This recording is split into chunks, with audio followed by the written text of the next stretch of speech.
Maybe we'll meet at a bar. He'll drive a funky car.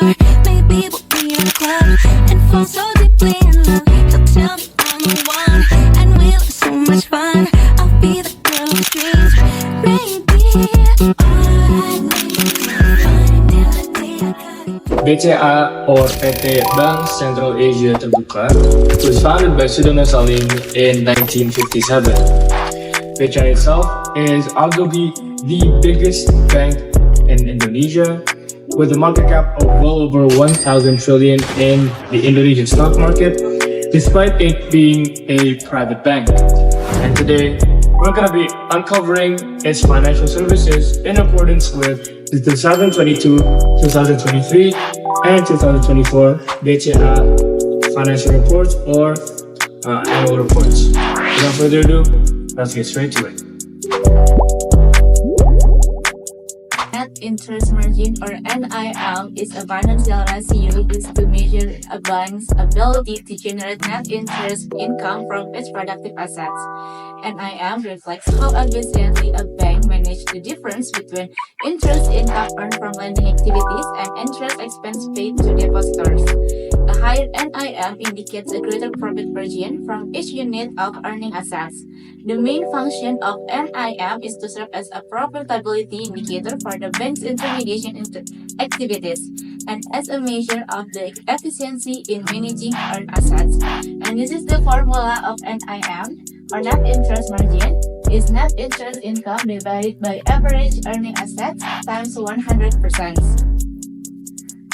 And the net interest income of BCA is taken directly from the consolidated income statement under net interest and Sharia income, while the average earning assets, to calculate the average earning assets, is the total earning assets were summed from the consolidated balance sheet for 2 years divided into 2.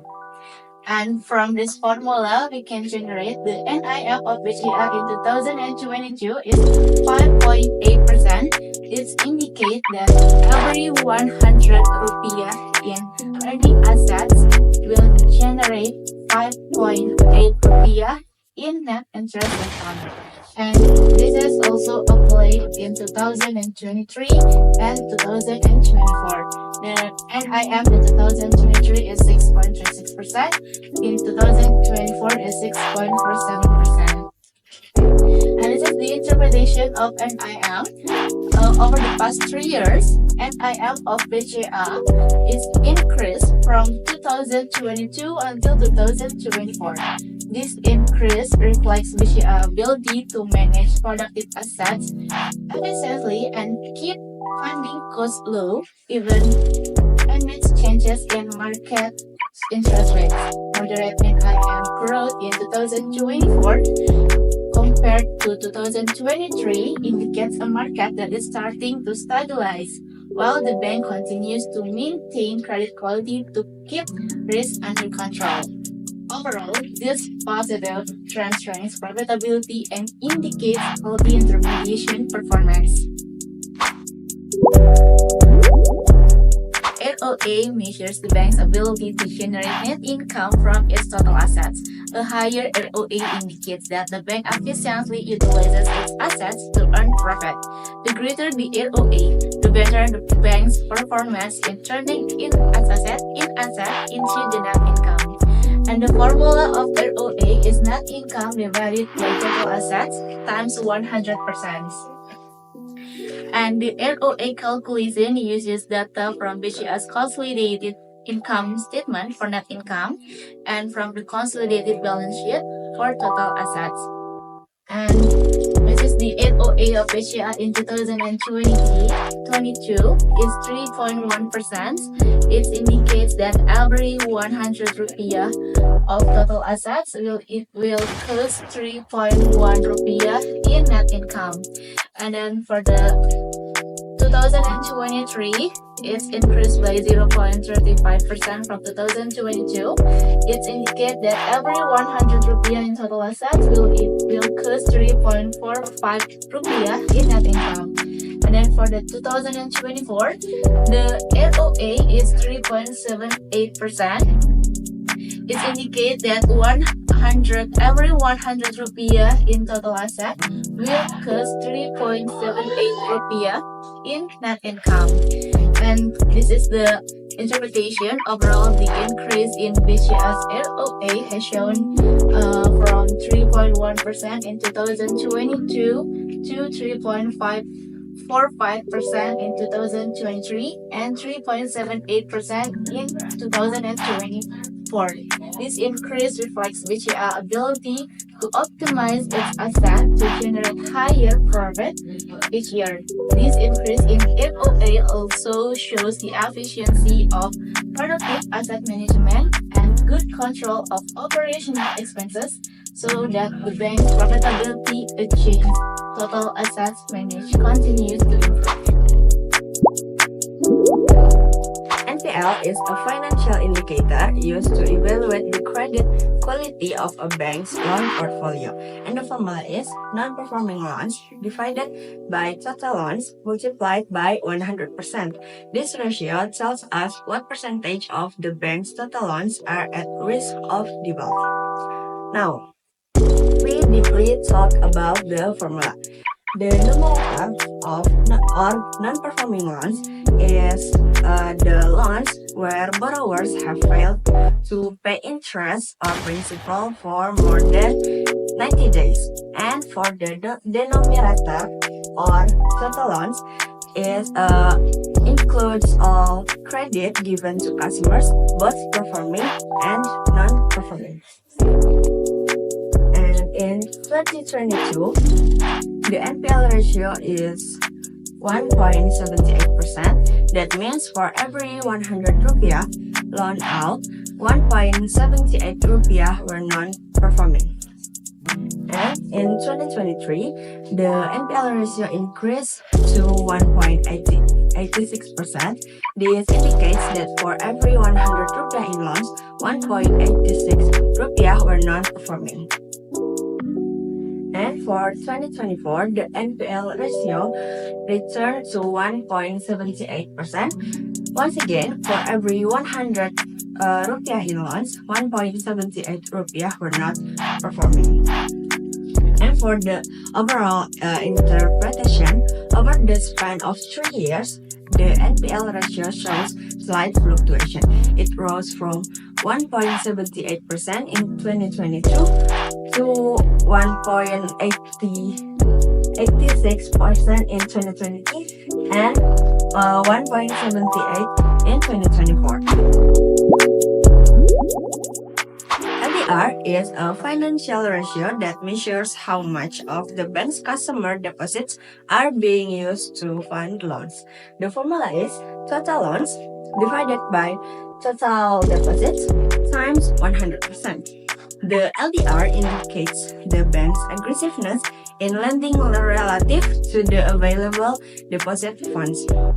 And now we talk deeply about the formula. The total loans is all loans given to the customers, and the total third-party funds, meaning all deposits from customers, such as savings, current accounts, and time deposits.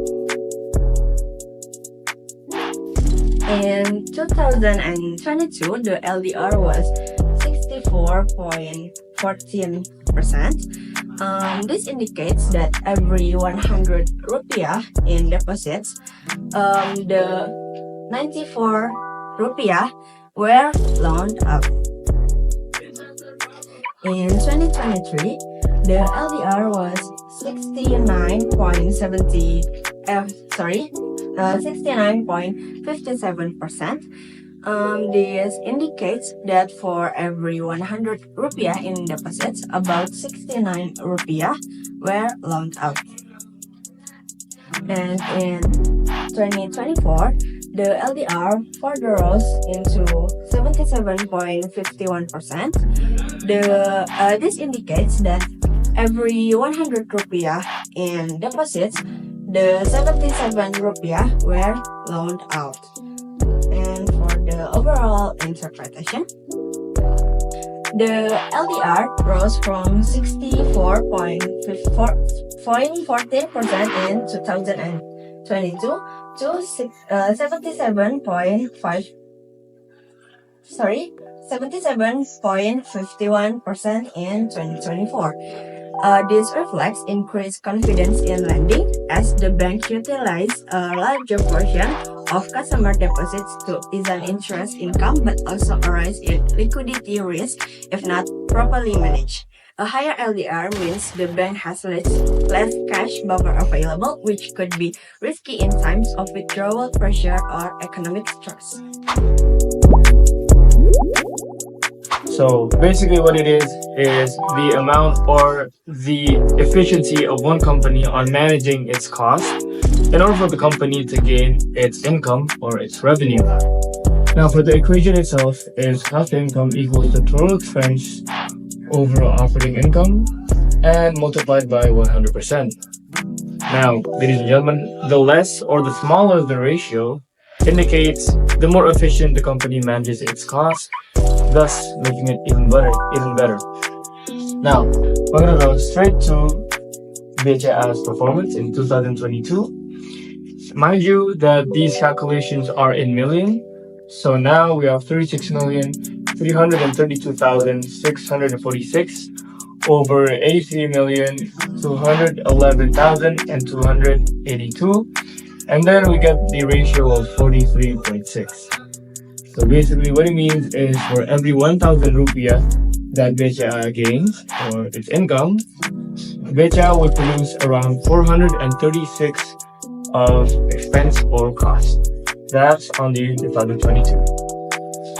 Next is in the year 2023, we have 38,647,962 over 94,674,195, and then we get the ratio of 40.82%. Now what that means is in 2023, for every 1,000 rupiah that BCA gained as income, BCA would also produce around 408 in terms of expense or cost.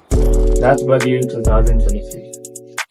Lastly, 2024, we have 41,340,404 over 104,975,279, and then we have the ratio of 39.38%.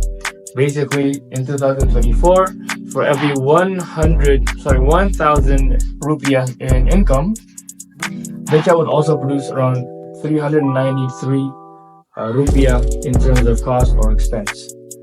Now, ladies and gentlemen, as you guys can see here, the amount of ratio by year to year is slowly decreasing, indicating that BCA management or cost management slowly but surely is increasing and it's getting better each year.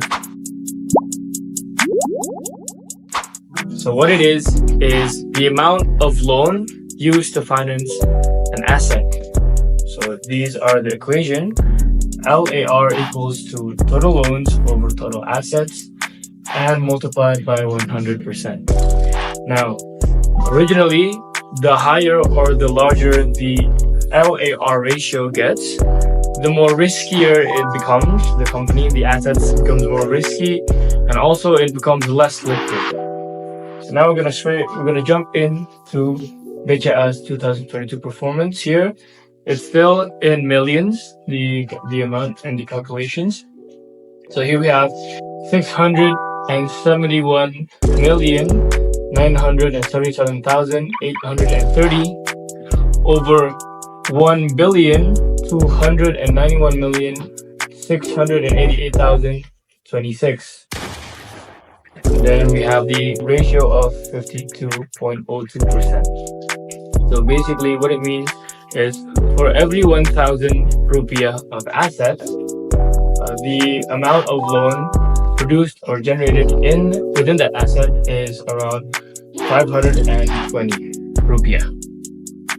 That's in 2022.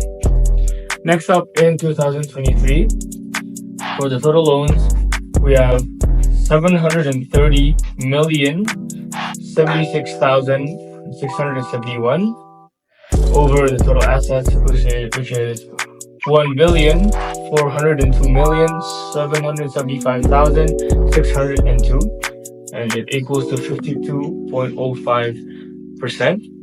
That means in 2023, for every 1,000 rupiah in assets, it is produced of about 520 rupiah in loan. Lastly, in 2024, for the total loans is 790,767,149 over 1,547,456,996. And we have the ratio of 51.1%.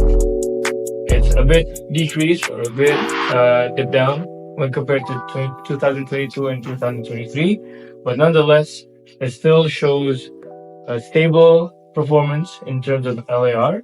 And in 2024,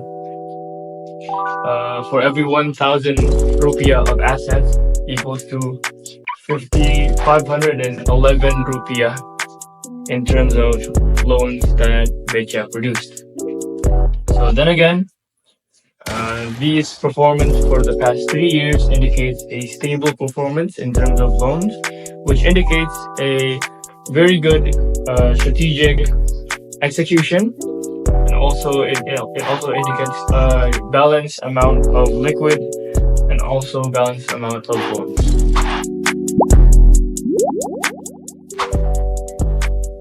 Next is BOPO or Operational Efficiency Ratio. So, BOPO shows how efficiently a bank runs its daily operations, and a lower BOPO is better because it means the bank spends less money to earn income. The formula is operating expense divided to the operating income times 100%. This means we divide the total expense by the total income from operations. In the 2022, BOPO was 34.52%. This means for every 1 rupiah of income, BCA spent 0.345 on costs. Next, on the 2023, BOPO rose slightly to the 34.92%, meaning that BCA spent about 0.349 rupiah. Next, in the 2024, BOPO dropped to the 22.29%. So, BCA only spent 0.322, so showing the better efficiency. So the interpretations, Bank BCA operational efficiency has improved significantly, as indicated by the declining in its BOPO ratio from 34.92% in the 2023 to the 32.29% in the 2024. This ratio, which compares operating expense to operating income, is a key metric in the banking performance. ROE or return on equity. So, ROE shows how well a company uses their shareholders' equity to generate or make a profit.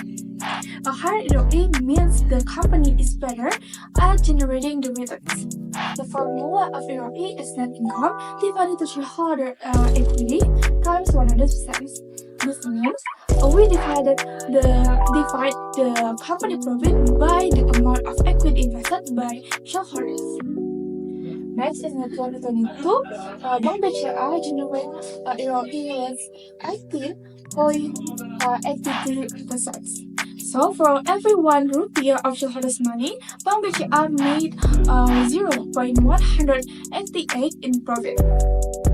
Next, in the 2023, the ROE was 20.16%, meaning the Bank BCA made 0.206 for every 1 rupiah of equity. Next is the 2024, Bank BCA generated the 21.62%. So that means for 1 rupiah of the shareholders' equity, Bank BCA can make 0.216 rupiah rupiah accumulated net income. So, the conclusions, the Bank BCA profitability has also continued to strengthen because we can look at the rise of its ROE from the 80.82% in 2022 and to the 21.62% in 2024. This increase indicates that Bank BCA is utilizing the shareholders' equity more effectively to generate net income. A financial ratio used to measure the bank's ability to absorb the potential losses and to secure depositors by ensuring that the bank has sufficient capital to cover its risk-weighted asset. It can be calculated by dividing the bank's capital with its risk-weighted asset. The bank capital itself is the total of the financial buffers to absorb losses and to support operating activities. And the bank capitals, this formed by two types of capitals. The first type is the Tier 1 and the second type is the Tier 2. The Tier 1 is the core or the main capitals that consists of the capitals that have a strong or have the most reliable sources. The example is the retained earnings. And for the second type of the capitals or Tier 2 is a supplementary capitals. As its name is supplementary, it means to support the main or the core capitals or the Tier 1 capital. So the next is the risk-weighted asset. Is the total asset of the banks that's already calculated with its calculated risk. Is usually already shown and already calculated by the banks, and it's showing up in their annual reports. Okay, let's move into the analysis of the CIR ratio of Bank BCA. In the 2022, by calculating the bank capitals, before I start to calculate and we start to analyze, all of this number here is calculated in billion. So in here, in 2022, we got the CRA ratio is 0.268 and so on. Or we can also say it is 26%. Or it means, if we interpret what is the meaning of these numbers, that means that in every 100% of risk-weighted asset, the banks hold on 26% of their capitals. And it's also going the same for the 2023. It has 29%, and in 2024, it has 29% also. So, if we interpret all of the year here, is actually the bank BCA, it already have a good CIA ratio by the rules, by the rules that OJK already implemented in the rules in number times in the year of 20 and 8. It says that the bank has to have a minimum 8% of CRA ratio. Is it a ratio to evaluate how resilient the company into the debt? And we can calculate it by dividing the total liabilities with the shareholders' equity. Okay, let's just move into the analysis because I think I don't have to explain more about the liabilities and equity. I understand, and all of the viewers here already understand and already know about liabilities and equity. So, in 20 and 22 for the annual report that we've got from the BCA, they had I want to confirm again that all of the number here is same just as previous, is counted in billion. So in 20 and 22 they got the total liabilities approximately 1 million and so on in billion. Is a really high number. I don't know how I say it in this high number. And in this 2022 they got a shareholder equity approximately to 200 million and so on. And from this amounts, the DIR and 2022 from the PT BCA, they got 5.0 and 4, which means that in every 1 rupiah in shareholder equity, the banks rely on 5 rupiah in the debt or in the liabilities. It means that is this company, this bank have a high financial risk that they really dependent on the debt. Is implying the same. The interpretation is the same for the 2023. They got 4.88, and for the 2024 they got 4.55. But as we can see here, that the result or the ratio of the DIR here is tend to be reduced.